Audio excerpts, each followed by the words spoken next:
welcome to the Daily Football. Good to have you back for day 2 of our show. Plenty to get through today, so let's crack on and get straight on with the news headlines.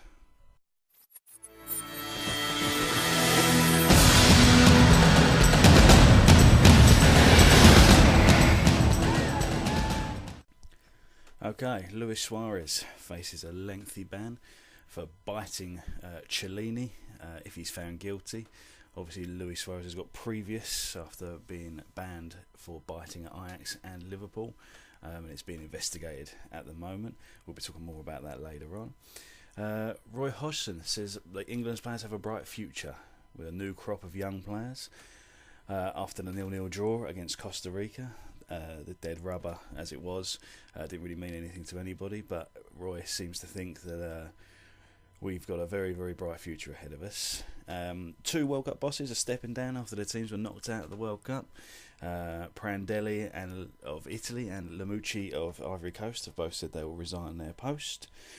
Scores from last night. Greece beat Ivory Coast 2-1. Colombia beat Japan 4-1. Costa Rica, England was 0-0. And Italy lost to Uruguay 1-0.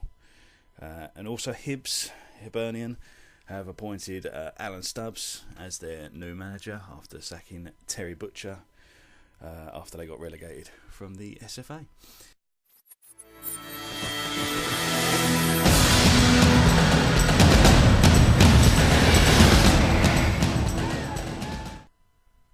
Right, so the big talking point obviously is Mr. Luis Suarez biting Giorgia Chiellini. Unbelievable scenes really after everything that's happened before. Let's have a little listen to what some of the pundits think, and then I'll give my opinion afterwards. We've got Gary Lineker first and then Alan Shearer. Suarez biting once again, or seems to biting, it's pretty 99% sure that he did. I think there seems to be teeth marks on Chiellini's shoulder. It's just hard to comprehend how a man that's been convicted, if you like, not convicted as such, but it's happened to him on a couple of occasions before, could do something like that once again. Completely beggars belief, completely mad, just crazy. I can't understand why a player that's so talented, so good, could do something so stupid. He's obviously got an unbelievably short fuse and can't control himself, and when he does lose it, that's what he wants to do. He wants to bite someone, and I suppose it's difficult to comprehend really, but it'll be interesting to see what they do with him, whether he gets punished, whether he's banned for 3 games, whether they let him off, who knows. The one thing you think, if you were Real Madrid and Barcelona and they were supposedly going to buy him at the end of this World Cup, I think that might put them off a little bit. And who knows? In the end, it might be a good thing for Liverpool. They might get to keep their star player. We'll see. Anything could happen with this story.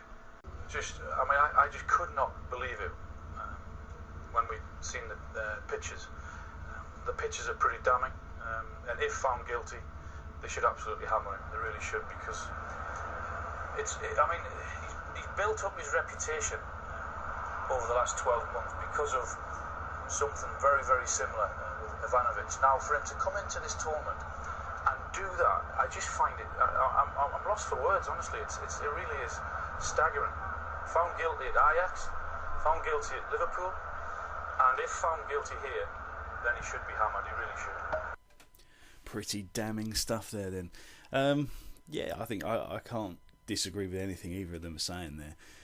It's an absolute disgrace. I mean, he can't be allowed to continue doing what he's doing. It's such a shame to see such a good player, such a talented young man, who could be an inspiration, who could inspire young people with his football, but seems to keep letting himself down all the time. I mean, it's Ajax, Liverpool, both, he was banned for biting an opponent, and now he's done it again. I mean, there is obviously something wrong mentally, is within sort of his anger issues. I mean, you got a short fuse, all right, maybe you can have a little nudge or a little push, or throw your hands up in the air or moan, or get really angry, but to continuously use that act of biting someone, to me, it's beyond me. I really can't put it into. I can't fathom why he would do it.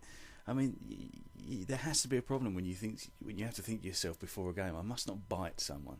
I must not plunge my teeth into another player. I mean, that's not right. You can't go around doing things like that. And I honestly agree with what most of the pundits are saying here. I think he should be banned for a long, long time. Whether it's just from international football, I certainly think his World Cup should be over. I don't think he should play again in this World Cup. And, possibly, into the domestic season. I mean, there's a good chance he could get banned for a long, long time. And it's a shame to see a player that talented. We won't be able to actually watch him.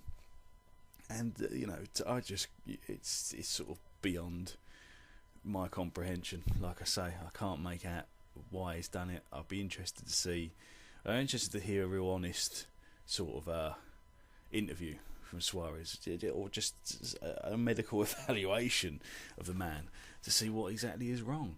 What do you think? I mean, who watched the game last night? Probably not many of you, because you're watching the England game, unfortunately.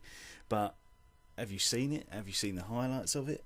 What do you think? Did he bite him? Or, it seems to be that everyone's 99% sure. Do you think it was? What do you think should happen?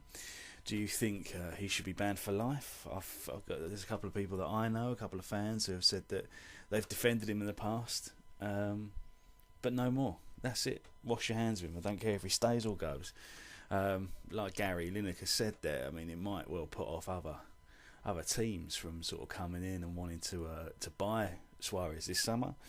And I think he could be right there. I think maybe, but then Liverpool have then got to bear the brunt of that, and I feel sorry for them. They need all their focus to be on the Champions League and trying to challenge again for the top four. So very interesting. Now, obviously, all the information is coming up on your screen as you're watching this. Our Twitter, Facebook, email. So get in touch. Tell me what you think. Tell me, tell me any questions you've got on that I can bring forward. It'd be really good to hear from you.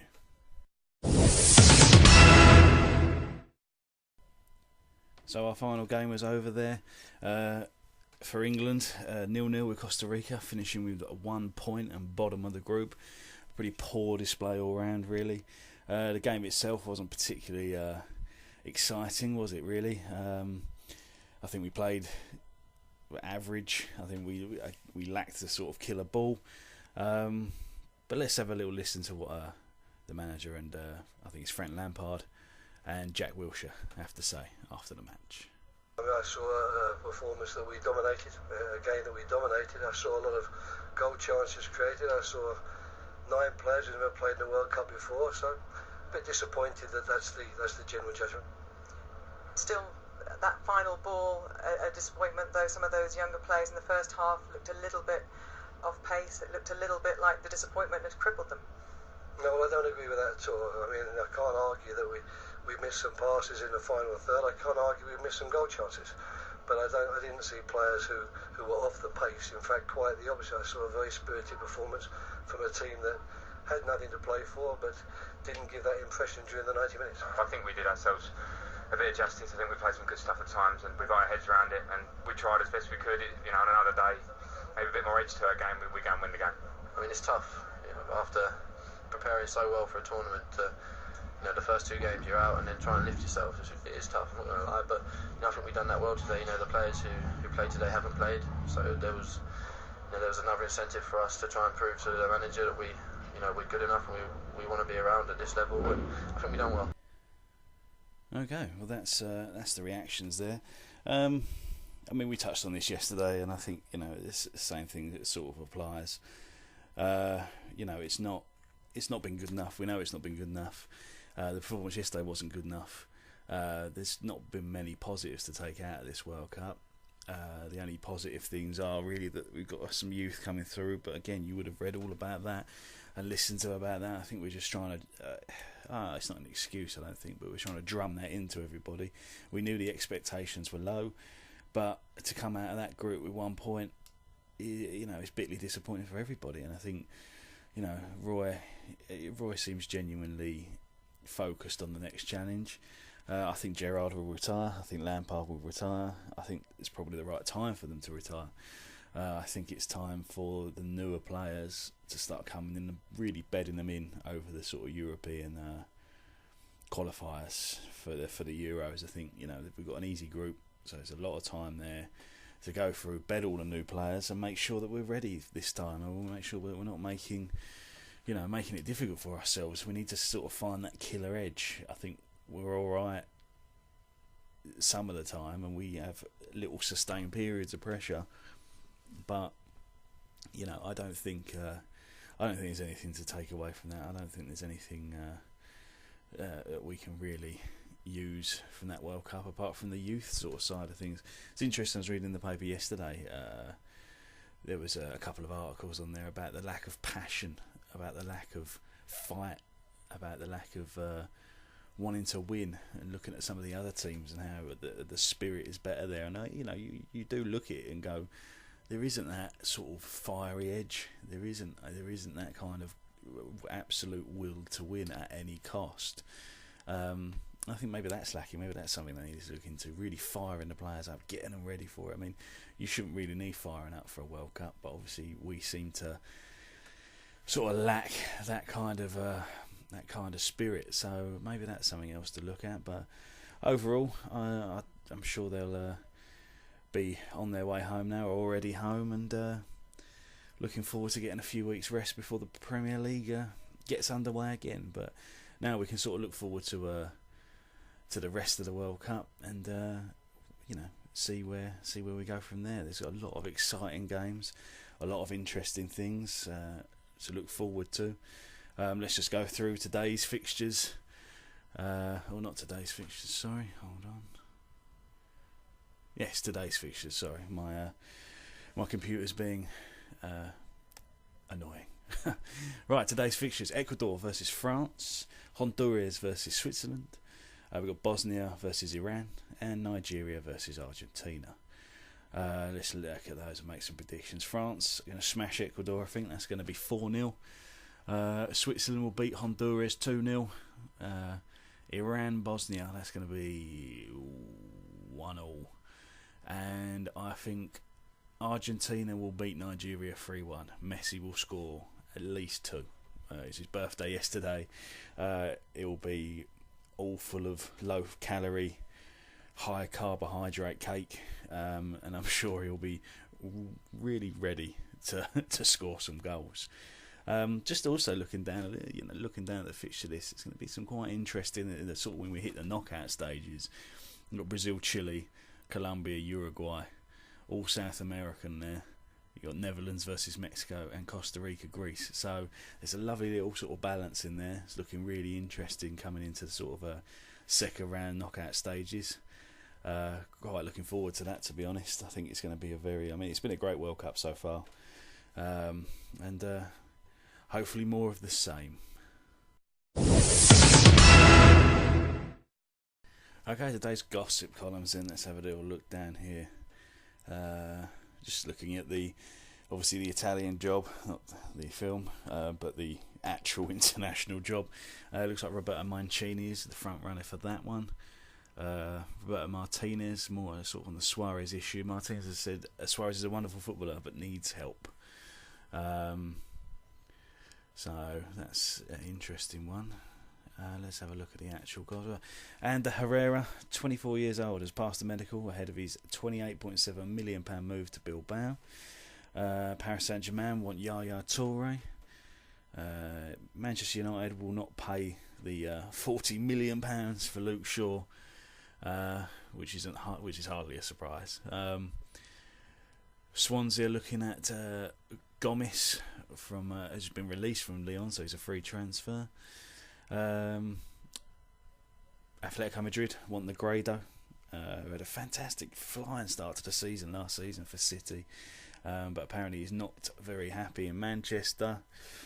Man United again want Khedira, and Barcelona want Toni Kroos from Bayern Munich. Pepe Reina will be coming back to Liverpool, and let's have a look.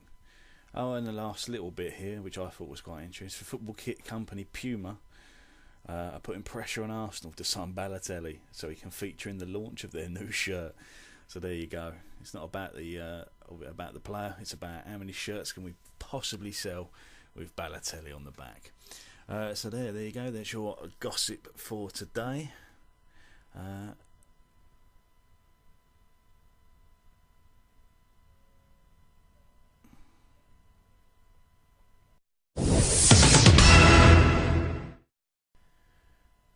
So yesterday I asked you, which player would you like to have playing for your team right now?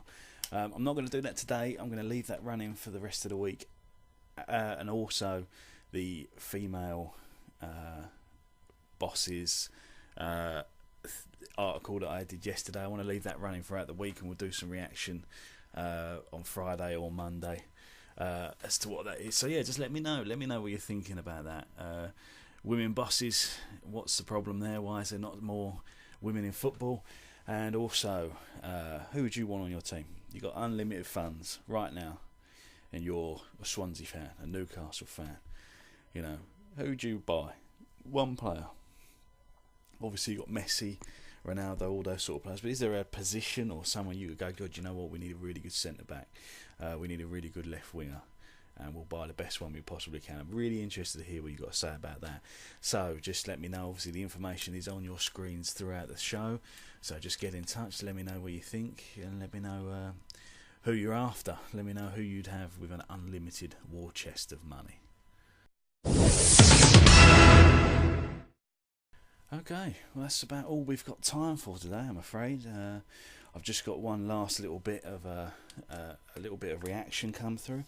I had this come through yesterday from Mrs. Smith from Norwich. She left me an email with a voice attachment on it, so I'm just going to play that for you now. Let's be having you! Hey? Come on! Well, I think that says it all, really. Have a lovely rest of your day, and I'll speak to you guys tomorrow. Bye-bye.